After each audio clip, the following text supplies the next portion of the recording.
Matt, the dam collapsed at 2:50 this morning, and it's still not clear exactly what happened. There are three possibilities. The Russians blew it up. That's what the Ukrainians say happened. The Ukrainians shelled it. That's what the Russians say happened. Or maybe it just collapsed because it was so badly maintained and because there's been a lot of rain and the water was piling up behind it. It's been under Russian control for a year now. So we're still not exactly clear what happened. But then you think, if it were attacked, who gains and who loses? It's hard to see that the Ukrainians would gain anything from shelling this dam. That's not true for the Russians. What happens? The water goes in torrents downstream. Now, this kills Ukrainians. We don't know how many yet. It destroys their lives and their livelihoods. It floods part of Kherson city, which is a city that the Ukrainians are struggling to hold as Russians keep on shelling it. And also, it floods an area which at some point during the counteroffensive, which is just starting now, floods an area which the Ukrainians would want to retake. And you can't drive heavy armor through flooded fields like this. So definitely, this is a disaster for the Ukrainians. It's also a humanitarian problem. And that's why bombing a dam is against the Geneva Conventions. It's a war crime because this is civilian infrastructure which hurts civilians. What civilians are experiencing today downriver from this dam is a very unnatural disaster.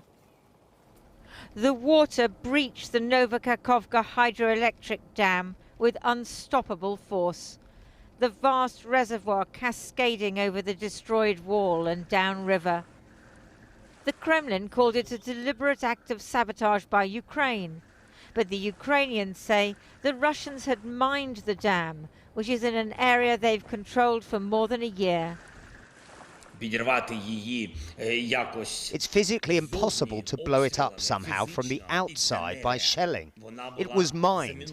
It was mined by the Russian occupiers, and they blew it up. The tide carried everything with it.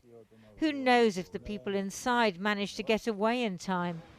The Ukrainians say 80 villages and settlements were rapidly inundated. We'd better get out of here, said the Russian-installed regional governor as he surveyed his territory. What was once a road is now a river, and the Nova Kakhovka Palace of Culture an island. Landmines were dislodged and carried along in the current with predictable consequences. The Ukrainian State Emergency Service released pictures of their officers rescuing people who'd been stranded as the waters rose. The Russian Defense Minister says it's a ploy by Ukraine to stop a Russian offensive. Aiming to prevent the offensive operations by the Russian army on this section of the front line, the Kyiv regime committed an act of sabotage, or rather terrorist act. It led to the flooding of substantial territories and will have dire and long-lasting environmental consequences. But the inundation may do more to stop the Ukrainian counter-offensive, as even shiny new European tanks and armoured vehicles won't get through this. The destruction of the Kakhovka Dam today puts thousands of civilians at risk and causes severe environmental damage. This is an outrageous act which demonstrates once again the brutality of Russia's war in Ukraine. The emergency services rescued dogs, and a beaver was spotted on the bank at Kherson.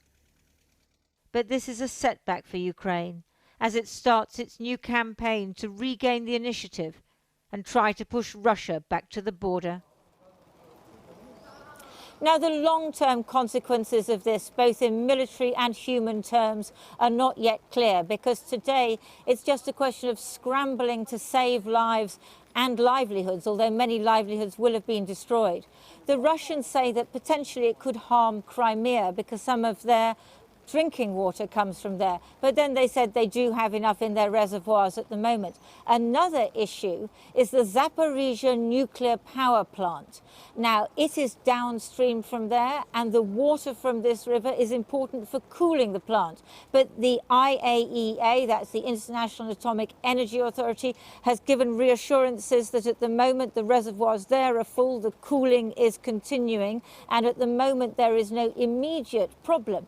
But it just goes to show what devastating consequences such attacks or potential attacks on this kind of infrastructure can have.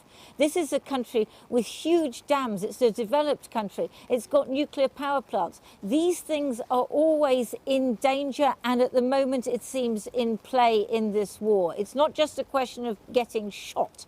It's a question of much wider damage that can be done to Ukraine. And that's one of the dangers the people in Ukraine are facing at the moment. Lindsay in Lviv, thank you very much indeed. Well, a short time ago, I spoke to Yehor Zhokva, who is one of President Zelensky's closest aides, and asked him if he had any evidence that the Russians had indeed blown up this dam.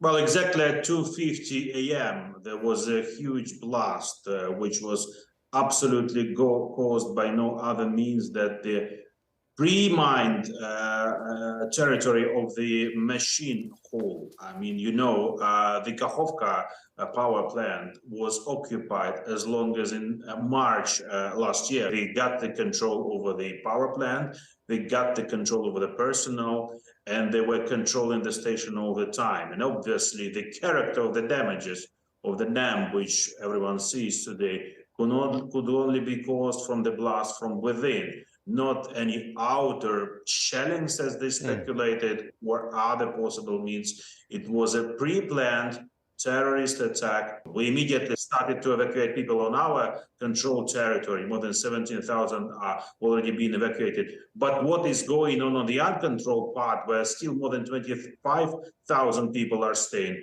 we unfortunately don't know, but we could predict. I mean, the Russians, of course, are blaming Ukraine, and again, there's no evidence at all to suggest that you did that to yourself. But is it possible that this thing might have blown up because there are so many landmines floating around? And also, of course, the place has been neglected probably for the last year since Russia started occupying it.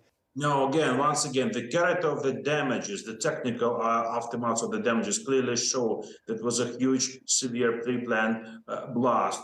You know, this dam and this nuclear power plant was built in the Soviet times, and you know, it had to withstand the severe nuclear war. So you cannot ruin it by a landmine.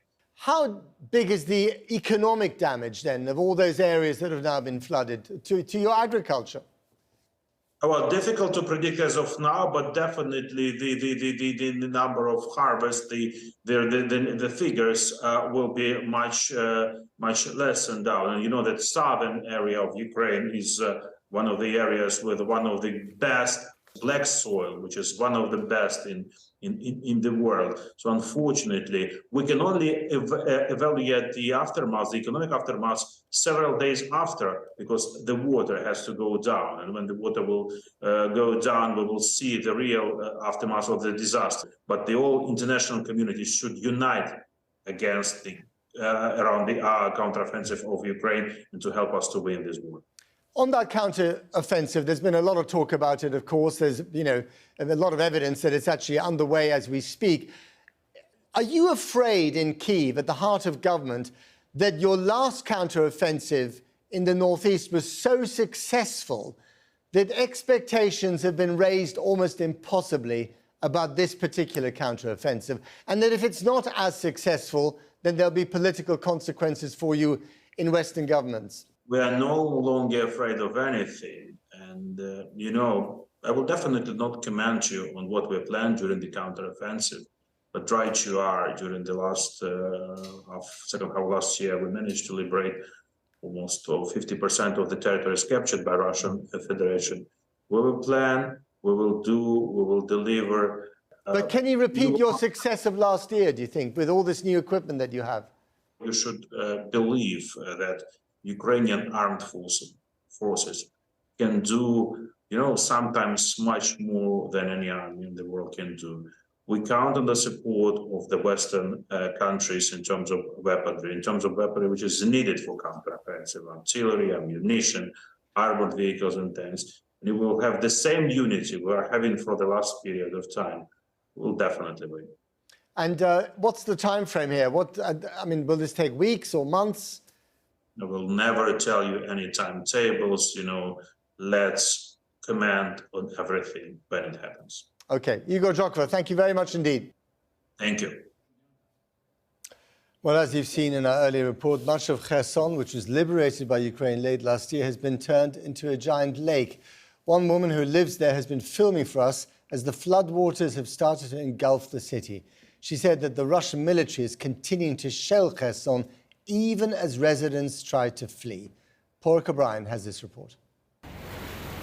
About 50 miles downstream from the destroyed Nova Kakhovka dam, the scene in Kherson city this morning. With the dam breached, the mighty Dnipro River, Ukraine's topographic backbone, came surging into town, flooding neighborhoods, destroying homes. Military checkpoints underwater, the elderly being evacuated. The woman filming is Julia Rodeva. You can see the houses are fully in the water. Throughout today, she sent us video updates from Kherson. Like so many residents of the place, left asking, haven't we suffered enough? It feels like the day when the war started, same feeling, 24th of February, when Russian invasion began. Today it felt the same way. 6 in the morning, received a call that the hydroelectric station was exploded, and since then we're running around trying to make a plan of how to survive this. More than 17,000 people are being evacuated in the region. Over there is the street full of houses by the river. And as the evacuation continues, Russian forces are shelling the city from the other side of the river. As we interviewed someone from the military administration in Kherson, you could hear the explosions. Is there shelling continuing in Kherson at the moment? Yeah. How much? Tell me more about that. Ви чуєте зараз ці вибухи? Це саме обстріл Херсону. І зараз сьогодні вже двоє поліцейських отримали поранення, коли рятували людей на мікрорайоні Острів, який затоплений дуже сильно. So even as you are trying to evacuate civilians, the Russians are continuing to shell Kherson. Of course, yes, it's true. Before Kherson city was liberated last year, there was lots of talk that the Russians might try to target the dam. At the time, a Swedish research group modelled the potential flood zone if the dam wall was breached. This was based on normal volumes of water. Russia has controlled the area near the dam since March 2022 and allowed the water level to rise 1.5 metres higher. That could mean that this catastrophic level of projected flooding will in reality be worse. Here you can see the roof of the car. On the face of it, it's hard to see who benefits strategically from taking out the dam. Russian positions will likely flood on the left bank. Crimea's water supply will be severely affected. Then there's the Zaporizhzhia nuclear power plant upstream. It's not fully functional at the moment though, so thankfully the risk to the plant is negligible. There's no immediate concerns from my point of view because all 6 reactors are shut down and 5 of those 6 are in cold shutdown. 1 is in warm shutdown, but it's still generating very minimal heat. So the requirement for cooling water from the river or the reservoir is very minimal. On Kherson's bridges, people gathered today to peruse their hometown, battered first by occupation and now by flooding. Yulia, who's filming, asks if they're afraid of what's to come. Ты не боишься? Тебе не страшно, что затопит? The answer, with a shrug, we've survived everything already. Back home this evening, Yulia sent us the last video dispatch of the day. 5 minutes ago, there was just a massive shelling outside my window. And this, is what that shelling sounded like.